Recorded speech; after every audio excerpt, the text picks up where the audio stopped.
This is the Scorecard, where you score the latest sports news and in-depth views. I'm Anton Roxas. On the Scorecard tonight, tennis princess Alex Eala returns to Miami carrying not just her racket but the weight of defending her breakthrough and reclaiming her place among the sports elite as she competes in the tough Miami Open. As questions swirl over age and size, Barangay Ginebra coach Tim Cone is putting it all on the line with Justin Brownlee for another championship chase in the ongoing PBA Commissioner's Cup. App signals a new chapter for women's basketball in the country. With a statement win, the Oklahoma City Thunder outlast the Orlando Magic to become the first team to clinch a spot in the 2026 NBA playoffs. All the headlines and more on the Scorecard tonight, the 18th of March. Now, here's our roundup brought to you by the Philippine Sports Commission, the Philippine Olympic Committee, and the NST IAC.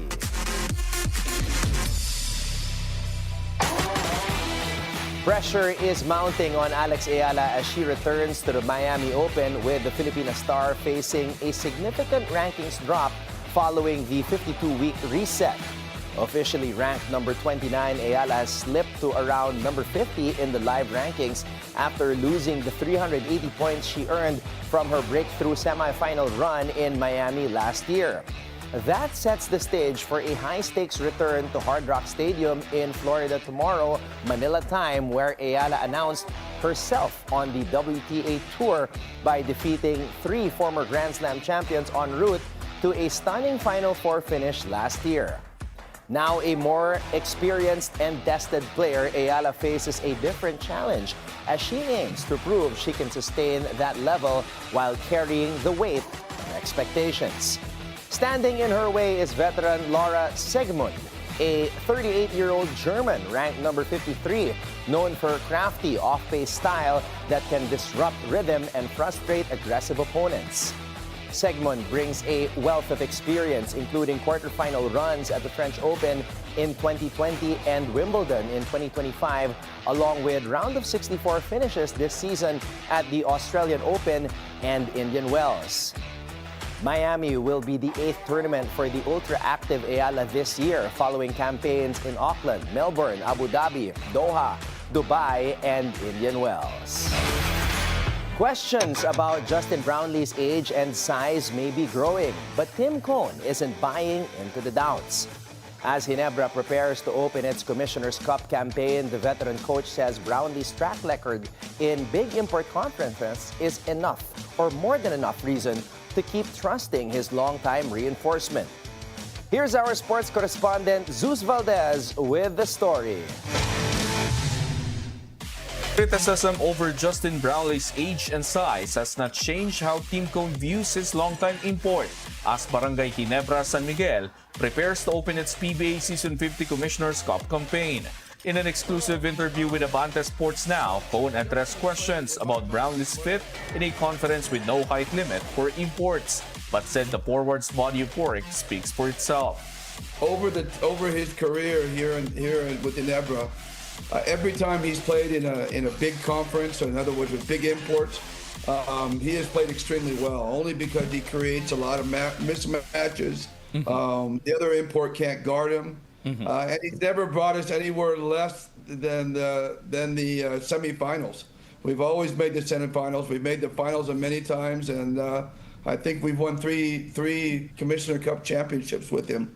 Brownlee has long been the centerpiece of Ginebra's import-led campaigns, guiding the crowd favorites to multiple deep playoff runs through the years. Cone pointed to that consistency as the main reason why the Gene Kings continue to put their trust in the veteran reinforcement. The multi-title coach also said loyalty matters, especially for a player who has continued to produce at a high level. I'm a loyal guy, I think we owe it to Justin to allow him to continue to, as long as he can perform, as long as he's proven he can perform. Cone added that Ginebra came close to another title the last time it competed in a big import conference, only for Brownlee to fall ill late in the series.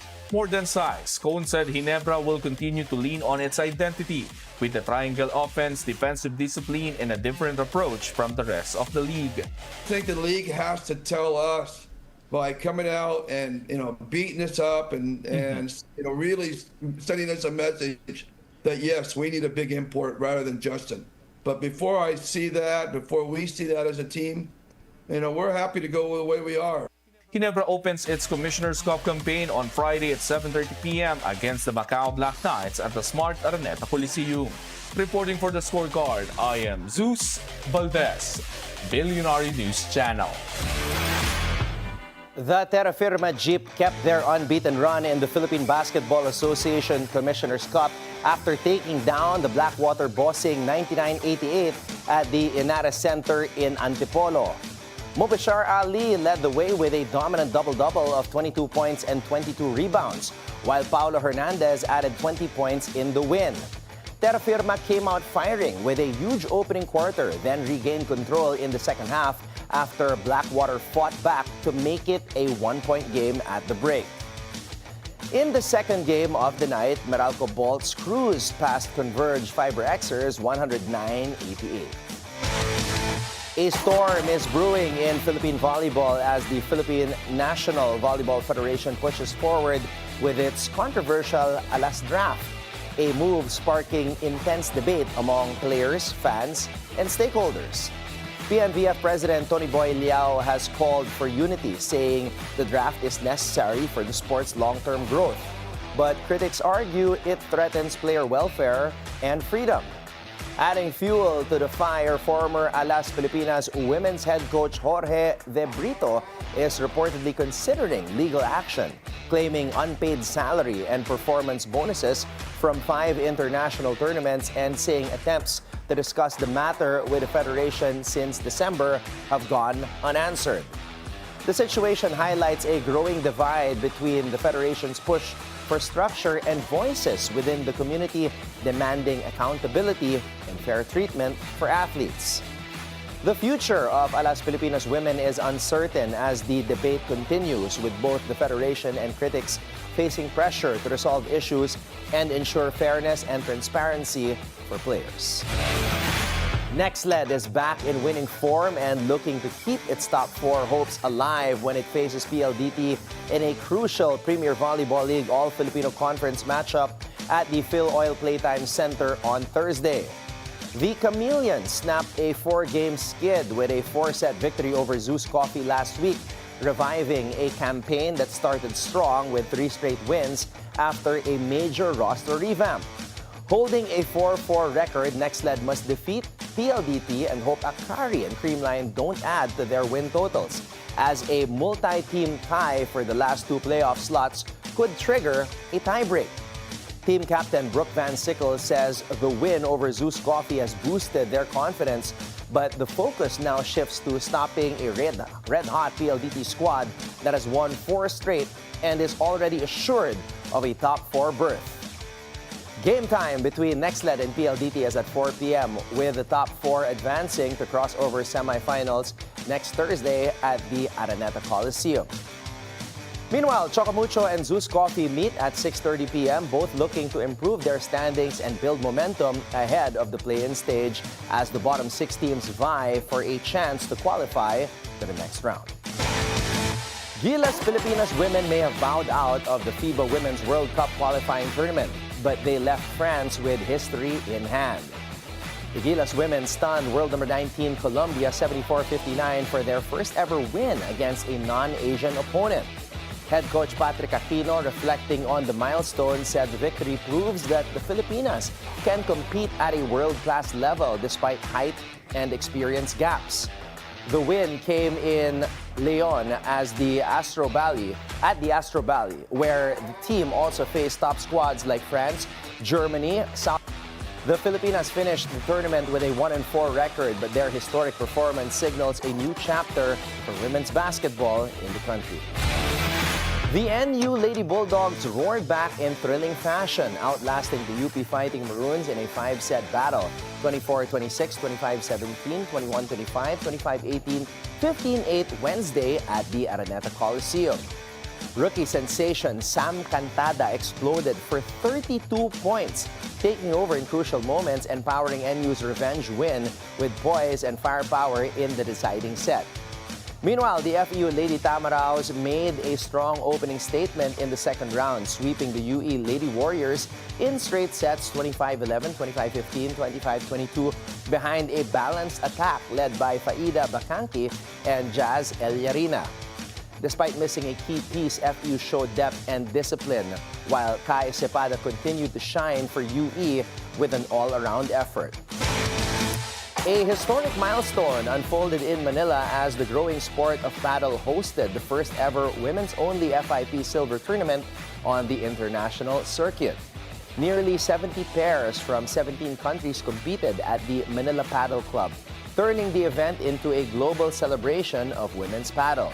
Claiming the inaugural title were Lucia Sainz and Virginia Riera, who dominated the finals with a 6-2, 6-1 win over Alba Perez and Alba Gallardo. For Riera, it was her third title this year, adding Manila to her wins in Dubai and Agrigento. We feel like home in Manila, and the organization it was really good, and we are really happy to take the tournament with us, with the trophy. First of all, we are really happy to be the first winners because that is in the history, and also we are really shocked about how the community is growing and how the people is like feeling about paddle. The successful staging of the women's FIP silver in signals a new chapter for the sport's continued growth in the country. The Oklahoma City Thunder have become the first team to officially punch a ticket to the 2026 NBA playoffs after escaping with a 113-108 win over the Orlando Magic. The victory improved the defending NBA champions to 54-15, keeping them on top of the Western Conference and securing their third straight postseason appearance. Reigning MVP Shai Gilgeous-Alexander led the way once again, dropping 40 points as Oklahoma City continued its dominant run this season. Chet Holmgren also delivered with 20 points and 12 rebounds in the clinching win. With a playoff spot now secured, the Thunder can turn their focus to locking up the Northwest Division. But the goal remains clear, a shot at repeating as NBA champions. Meanwhile, here are the results from around the league.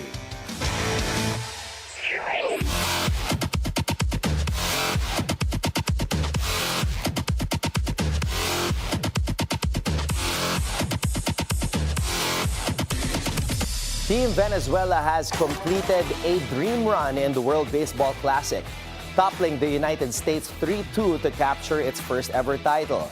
The decisive blow came in the top of the ninth when Eugenio Suarez delivered the go-ahead double after the Americans had just fought back to tie the game in the eighth. Venezuela's pitching was the real backbone of the victory, holding a star-studded U.S. lineup to just 3 hits in the championship game. Daniel Palencia then shut the door with a perfect ninth to seal the historic win. The title run included statement wins over defending champion Japan, Italy, and finally Team USA as Venezuela claimed the biggest prize in international baseball for the first time.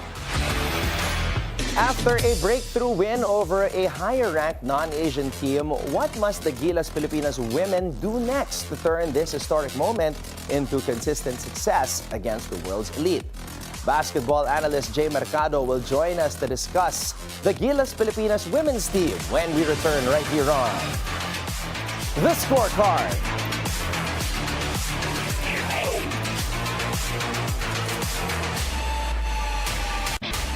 Welcome back to The Scorecard. With this milestone victory against Colombia as proof of their potential, how can Gilas Pilipinas women build the consistency needed to regularly challenge and beat the world's top teams?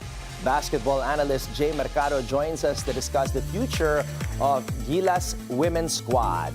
Hello, Jay. Good evening and welcome back to the show. Hi, Anton. Good evening. Nice to be back. Well, this was a big step for the future of Gilas Pilipinas women, Jay, as they took down Colombia, world number 19. What are your thoughts on this big win by the team of Coach Patrick Aquino? It's huge. Sabi mo nga, historic siya. No? Because it's the first time we actually beat a team from outside of Asia. So this is and it's very significant because Colombia is not exactly a patsy team, no? 19th in the world. So if you look at it, doon sa FIBA qualifiers, we were actually the biggest underdogs there because we're 39th in the world and we were facing 4 teams who belong to the top 19 in the world. So whatever expectations you may have naman siguro, I don't think naman siguro umaasa tayo na makakapasok tayo sa FIBA World Cup talaga. But nonetheless, Of Casey De La Rosa, she had 14 points in that fourth quarter, finished with 25 points and 18 rebounds, a double-double at such a high level of women's basketball. Do you think Casey De La Rosa is the cornerstone for the future of women's basketball in the Philippines, Jay? you forgot to mention the 5 blocks that she had. Though. She also had 5 blocks also in that game. But yes, Casey De La Rosa, she's very young, and there's so much more to expect from her because she's basically 21, 22 years old, no? And I think she's still playing for Ateneo. So ang point ko dito is, I guess yung strength ng team natin with Casey De La Rosa there at being 6 feet tall, couple that with support coming from Casey De La Rosa still does play for Ateneo, a 2-time UAP MVP, napakabata. I'm very excited about the future with her in the fold. But what about the guards? We still have veteran guards on the team like Afril, Bernardino. What can you say naman about the guards on the Gilas Women squad? They're very pesky and they're very... one thing about the guards naman siguro, andun din yung mga veteran leaderships natin. No? Of course, you have Ken Pastrana of UST. You have Janine Pontejos, who's been there for so long already. I think she's, 34 years old already, but yet remains as shifty and quick. No? And of course, syempre, April Bernardino, I think she's been a veteran for so many years already. Battle-scarred na yan. Laging, despite her 5'8" ceiling, ganyan, lalaban na talaban yan. So, it's a very good mix of players. And we still haven't mentioned some other players like Sofia Digdadice, Stephanie Barbarabe, who's playing in the NBL in Australia. No? And then, of course, Sumaya Sugapong. That Coach Patrick Aquino can incorporate with this lineup. But what about the coaching style? Ano naman ang masasabi mo about what Coach Patrick Aquino has done for the women's side here in terms of basketball in the Philippines? We know of him bringing so many championships in the UAAP when he was the coach of the NU Lady Bulldogs. Naglalaro pa doon sina Jack Animam, Afril Bernardino was there, Monique Del Carmen. What about the coaching style of Coach Patrick Aquino? What did you notice, Jay? And I think he holds also the record for the most unbeaten run ng NU. No? I'm not sure if it was part of the first few seasons, nung 114-0 yata sila. No? Yeah, that's an incredible run. No? Essentially, what I'm saying lang is Patrick Aquino is the perfect coach right now for the women's team. No? Why? Because he works well with the players. The players love to work for him, no? And somehow yung connection nila andun lagi. Ang style ni Patrick Aquino, he normally relies on 6-7 world-class rivals, no? Siyempre nakikita natin we're losing by 20, 24, 30 points, no? But that's expected. And at the same time, ang inaano natin is that you have to compare that to 15 years ago when we were in Southeast Asia. That's incredible. And Coach Patrick did say during one of his post-game interviews that this win signals a new and exciting chapter for Gilas Women's here in the Philippines. Jay, thank you so much again for sharing your insights this time naman tungkol sa Gilas Women's. Anytime. Sige. Thanks, Anton. Thank you so much, Jay. Up next, back in Miami, back in the spotlight, can Alex Eala recapture the magic that shook the tennis world? We'll discuss the Filipino tennis stars' chances at the Miami Open when we return right here on The Scorecard.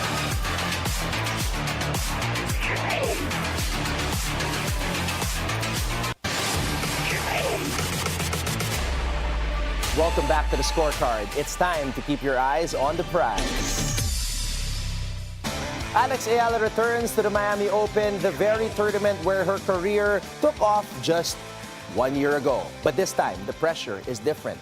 Eala opens her 2026 campaign in the round of 64 against Germany's Lara Segimund, currently world number 53 and one of the most experienced players on tour. The 38-year-old veteran is a former world number 27 with 2 WTA singles titles and an impressive doubles career featuring 3 Grand Slam titles. She comes in with momentum after a straight sets win over Petra Marchenko, 6-4, 6-4 in the opening round. Sigmund also proved last season that she can still compete at the highest level, reaching the Wimbledon quarterfinals and picking up big wins on tour. But here's the catch. She has never gone past the second round in Miami. For Eala, this match is about more than just advancing. She enters the tournament ranked world number 29 with 1,525 points. But she is defending a massive 390 points from her semifinal run here last year. Now, under the WTA's 52-week ranking system, those points are already dropping, pushing her live ranking down to around number 49. A win in this match earns her 65 points and could start her climb back into the top 30. Now, a loss could mean a steep fall in the rankings. Remember, this is the same tournament where Eala shocked the world, defeating 3 Grand Slam champions, including Iga Swiatek, on her way to the finals. Alex comes in as the minus 225 favorite. Now, on the other side, Laura Sigmund is the underdog at plus 175. Odds favor the Pinay netter, but with Sigmund's experience, this one could still go either way. So what does Eala need to do to win? First, dictate the pace. Sigmund is known for her variety, slices, drop shots, and unpredictable angles. Eala must stay aggressive and control the baseline. Second, ride her form. Eala is 3-2 in her last 5 matches, including wins over Coco Gauff and Diana Yastremska. Third, use her speed and youth. At 38, Sigmund relies on experience, but Eala can take advantage in long rallies. And finally, stay composed. Miami is where everything clicked for Eala last year. If she can tap into that same confidence, she has a real shot to go deep again. From breakout star to being a target, on tour, Alex Eala's Miami run begins again. The question is, can she handle the pressure and deliver when it matters most? Here's the schedule for tomorrow's tennis action.